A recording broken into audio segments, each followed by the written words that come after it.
कभी कभी ऐसा लगता है ना कि बाकी सबकी जिंदगी हमसे कितनी बेहतर चल रही है। आज हम एक ऐसी ही कहानी के बारे में बात करने वाले हैं जो दूसरों से खुद को कंपेयर करने की आदत के बारे में है और उससे बाहर निकलने के सफर के बारे में। ये एक ऐसी कश्मकश है जिससे हम सब कहीं ना कभी जरूर गुजरे हैं। और अक्सर बस यही एक ख्याल होता है, सबकी जिंदगी मुझसे बेहतर है। बस यहीं से वो तुलना का, वो कंपैरिजन का पूरा चक्कर शुरू हो जाता है। एक छोटा सा एहसास कि शायद हम पीछे रह गए हैं और बाकी सब लोग आगे बढ़ रहे हैं। और हाँ, यही से हमारी आज की कहानी की शुरुआत होती है। तो चलिए मिलते हैं साक्षी से। साक्षी एक ऐसी इंसान जिसकी एक आदत थी, अपनी तुलना हमेशा दूसरों से करने की। और ये आदत, पता है, धीरे धीरे उसके लिए एक जहर की तरह बनती जा रही थी। साक्षी के लिए ना सोशल मीडिया एक बहुत बड़ा ट्रिगर था। सोचिए, वो अपना फोन स्क्रॉल कर रही है और उससे क्या दिख रहा है? किसी की विदेश यात्रा की तस्वीरें, किसी दोस्त की नई चमचमाती कार या फिर किसी और दोस्त के प्रमोशन की खबर। ये सिर्फ पोस्ट नहीं थे, ये असल में उसकी बढ़ती हुई हीन भावना के लिए ईंधन का काम कर रहे थे। और कमाल की बात यह है कि बाहर से देखने पर सब कुछ नॉर्मल लगता था। वो हर तस्वीर पर मुस्कुराती, शायद एक लाइक या कमेंट भी कर देती, पर अंदर ही अंदर वो टूट रही थी, बिखर रही थी। ये एक खामोश जंग थी जो वो हर रोज खुद से ही लड़ रही थी।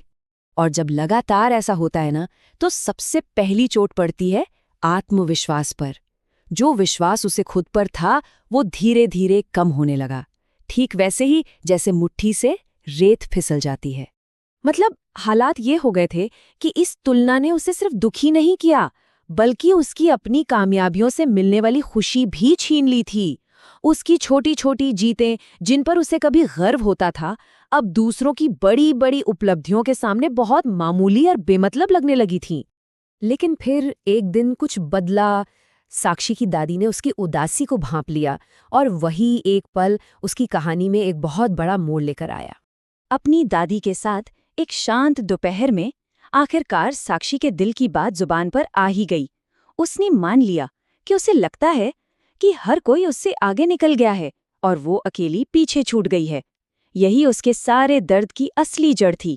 उसकी दादी ने कोई लंबा चौड़ा लेक्चर नहीं दिया, बल्कि वो उसे अपने बगीचे में ले गई और एक बहुत ही सरल सा लेकिन गहरा सवाल पूछा।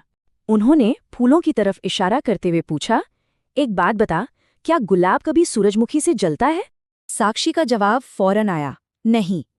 और जब दादी ने पूछा क्यों नहीं, तो उसने वही कहा जो हम सब जानते हैं, क्योंकि वो दोनों अलग हैं।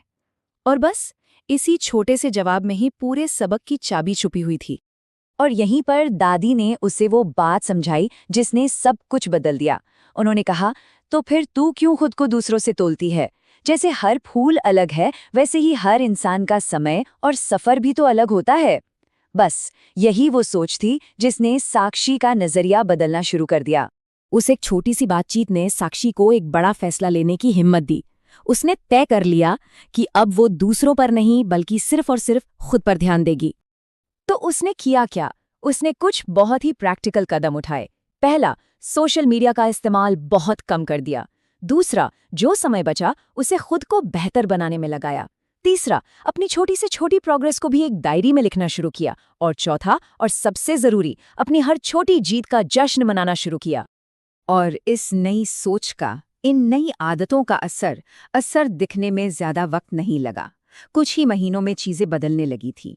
देखिए, बाहर से वो अब भी वही साक्षी थी, लेकिन अंदर से एक बहुत बड़ा बदलाव आ चुका था। जो लड़की पहले भीतर से टूटा हुआ महसूस करती थी, अब वही लड़की अंदर से मजबूत बन चुकी थी। और तब उसे ये एहसास हुआ कि असल समस्या दूसरों की सफलता में थी ही नहीं, असल समस्या तो उसकी तुलना करने की आदत में थी। उसने समझा कि कंपैरिजन करना सच में सबसे बड़ा मानसिक जहर है। तो इस सफर का नतीजा क्या रहा? जब साक्षी ने खुद को दूसरों से तोलना बंद कर दिया, तो उसे एक अजीब सा सुकून मिला। उसने खुद को पहचाना, आखिरकार उसने खुद को पा लिया था।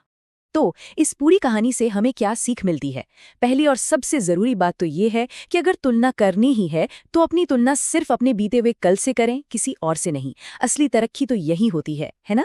और अंत में ये एक खूबसूरत ख्याल, जैसे बगीचे में हर फूल खिलने के लिए अपना वक्त लेता है, ठीक वैसे ही हर इंसान की जिंदगी का सफर और उसका सही समय अलग होता है। तो सवाल बस इतना है कि क्या हम अपने खिलने के सही समय का इंतजार कर सकते हैं?